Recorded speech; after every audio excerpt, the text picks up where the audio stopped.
Welcome to Busy Gardening with Mrs. Busybody. Hey everybody, I'm Lovey. I started this journey as a new gardener here in Zone 8B, South Carolina, but I've graduated with experience. I've moved past the startup phase of building this garden, and I'm now mastering the rhythms of growing my own herbs, flowers, fruits, and vegetables while refining my homesteading skills. Join me as I share hard-earned tips I've picked up while growing, and don't forget to like, comment, subscribe, and hit that bell to see how we're turning this farm into a feast. This mint has been in this pot since fall of 2024.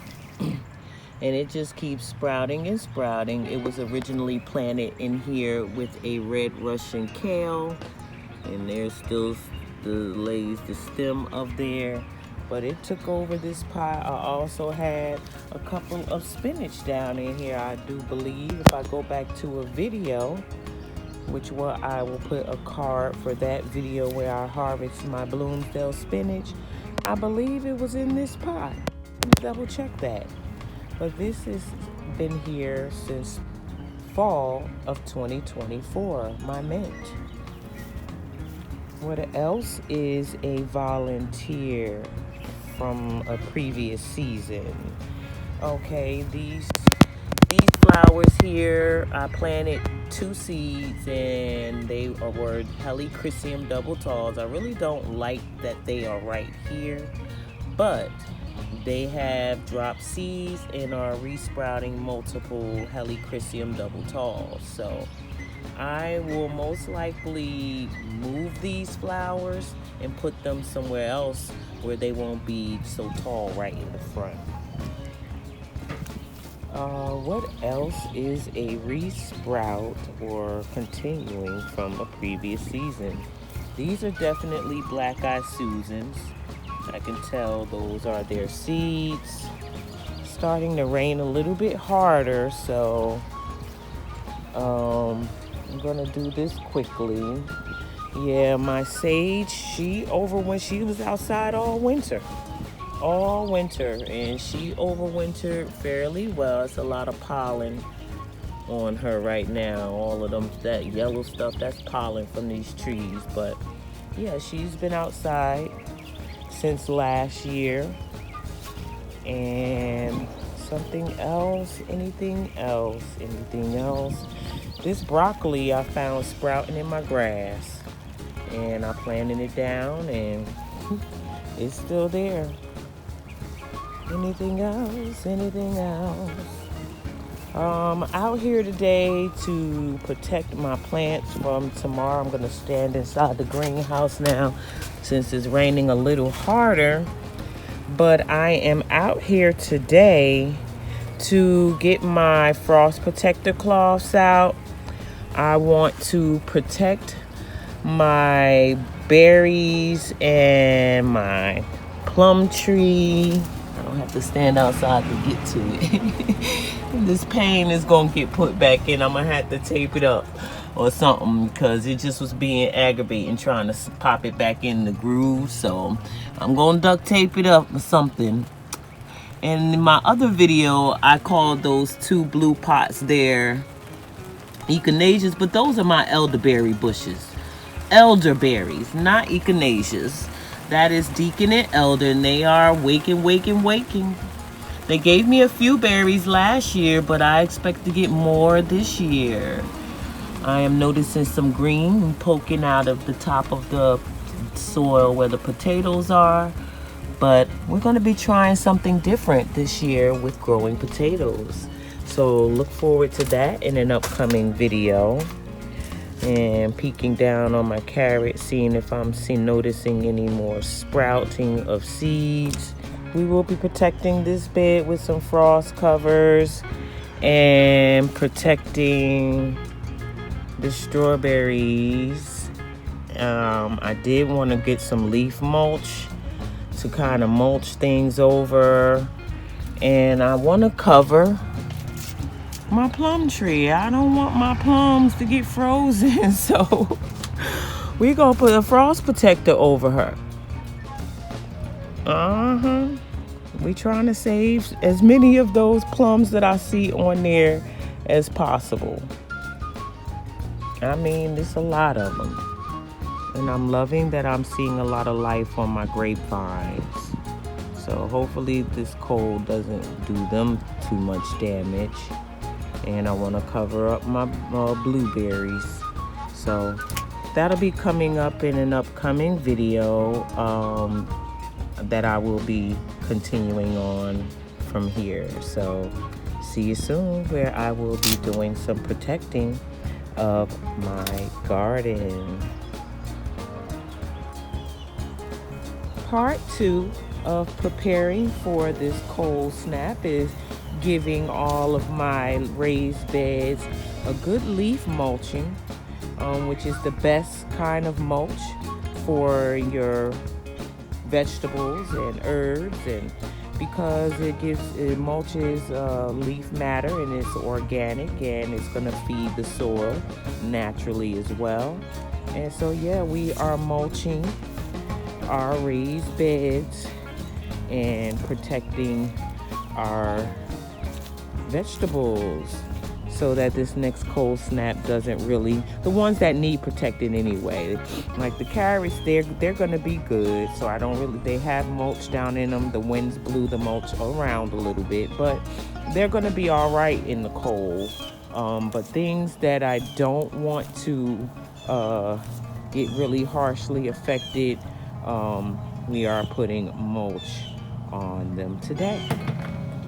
Just checking in on my Rosa plum tree, and yesterday got really windy, and after I had protected her, so I had to come in with an additional stake, the wooden stake there, because that first little green stake was not really giving it the support that it needed from the wind. And I just clamped it on top with a clamp to kind of close up that open space there. And we are praying for our plums that have already set. Hey everybody, so now what I'm going to be doing is just showing y'all what's been going on in my compost pile over there. Come take a look at this.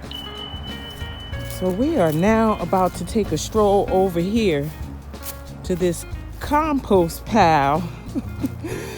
Well, just a pile I've been throwing all the scraps in. It ain't compost because y'all see one of my plastic covers is been mixed in over here. This was a plastic that I was using to mix dirt on last year, so I will take this out. But look at this. I came and I tossed some leaves on them because I don't want them to die. I got a bunch of sunflowers growing over in my compost. There's another one. If these survive the cold snap, I will be doing something different with planting of my sunflowers this year. And so I will be bringing you all along as I plant out my sunflowers, which will not be inside my garden. They're going to be a line of defense on the other side of the fence. So I would like to see some sunflowers towering outside of the fence, which will be a line of defense for all of them leaf-footed bugs. Because leaf-footed bugs love them some sunflowers. So I got a trap for them. I'm going to trap them right outside my garden. Even though they did work kind of great as a bait crop last year when I planted them in the center of the first 2 silver beds there. Then for the very first part of the season, or the first third part of the season, the sunflowers were actually doing their thing. They were great baits to keep the bugs and pests off of my tomatoes. But as the sunflower began to die off, the bugs started to pay more attention to my sweet smelling strawberries that was right there by them. So we will not be planting sunflowers inside of the garden this year. I'm quite sure I may have some volunteers trying to sprout, but yeah, no sunflowers. And I just been checking up on my blueberries every day, seeing how they are looking. And this one is looking rather nice. I hear a little shiver in my voice, and my beautyberry bush has awakened since the last time I showed y'all her in my garden tour video. And this blueberry is finally popping its flowers. They were all kind of closed before. And I am so proud of my grapes. Look at there, look at there. They are awakening,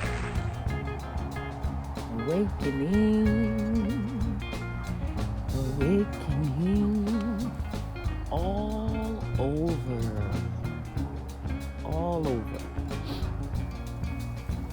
So I'm happy to see my grapevines are really popping off. I see clearly where the dead stems are. So we'll be cutting them stems off. Here's a nice open one. And my white Niagara creeps are finally really opening up as well. So I think we're gonna get grapes this year, guys. Leave me a comment and let me know some of the things you do if you are growing grapes besides pruning. If you fertilize them, if you do anything special to help with your grape production. It is rather cold out here, and it's about 30-something degrees right now. And I can't stop shivering. But I'm just checking on everybody, seeing how they're faring, the cold weather from last night and the wind. We have mulched everybody. Oh, sorry, spinach. This is my one spinach finally getting its true leaves. I have another one right here trying to sprout. It's being a little stubborn, and one that didn't survive. I don't know why, but it didn't survive.